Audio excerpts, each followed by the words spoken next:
Tonight, one of the largest mental health hospitals in the state remains closed, and we are getting a better idea of what led the state to take unprecedented action against Clearview Behavioral Health. When the state shut it down back in September, that came after 20 months of nonstop reporting by Denver 7 Investigates.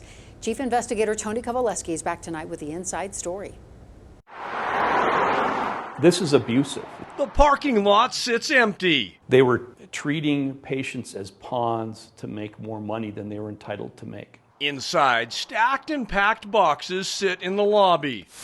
The state suspended its license and shut it down. And one by one, patients were relocated. This is not just neglecting people, this is abusing patients. Attorney Jerome Reinen now represents several former Clearview patients and their families. That facility needs to be closed. Part of an ever-growing list of more than 6 insiders, former employees, and patients, all sending warnings during the past 2 years. Many sat in front of our cameras, telling their stories to the world. It should have been closed last year. Nobody should be in there. It's been a long time, and it finally happened. She was one of the first insiders to speak out during her time working behind the doors of Clearview. She witnessed the death of Tibor Hatay, a father of 2. I really feel like it was a wrongful death, and I feel like it was wrong and it could have been prevented. A questionable death the medical examiner called a cover-up. Would it be accurate for me to report that Clearview attempted to cover up the details of this death? Yes, they gave us inaccurate and misleading information. What message did you send to Clearview with this lawsuit? Message is that you can't abuse medical professionals to work your scam. Reinen's client is the now former medical director at Clearview. He's suing the Tennessee corporation that owns the hospital, one of its executives, and a Florida medical group. By all indications, it was the information he shared with state regulators that provided the final push that closed Clearview. It looks like this doctor's information was the final straw. I think it was. I think that my perception is that the state was giving Clearview second and third and fourth chances at putting itself together. It's a tough decision, but it becomes a lot easier when the medical director of the facility calls them up and says, guess what's going on here? And the 13-page lawsuit accused hospital leadership of conspiring to undermine the doctor's authority, interfering with his job duties, and forcing him out of his job.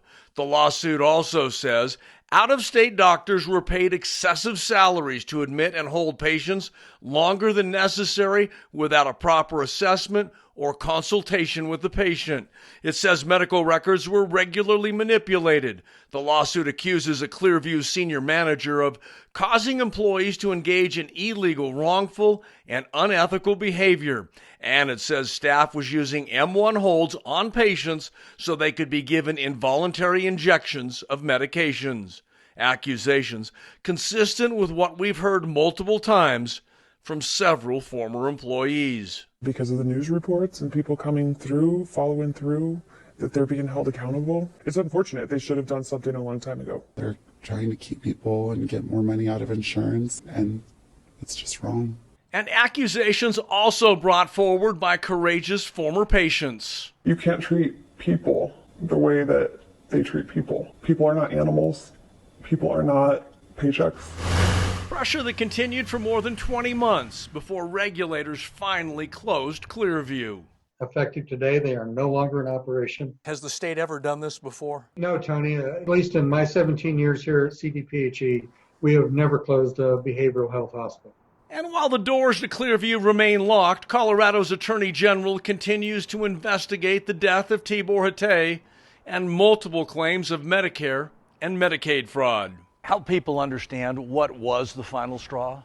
It's cumulative for sure. Previously there were sanctions for the sorts of issues you reported on, but it was this final straw of failing to protect patients during the time of COVID that led the state to say, we can't have this anymore, we need to close them down. It's a decision that resonated all the way to Colorado's governor. I hope that for all the providers, This is a wake-up call about the seriousness of their responsibility to meet the needs of their patients. So now, after nearly 2 years of serious accusations, Clearview's owners are facing challenges in the civil courts, challenges from ongoing state investigations, and the mental health hospital's reputation has been forever tarnished.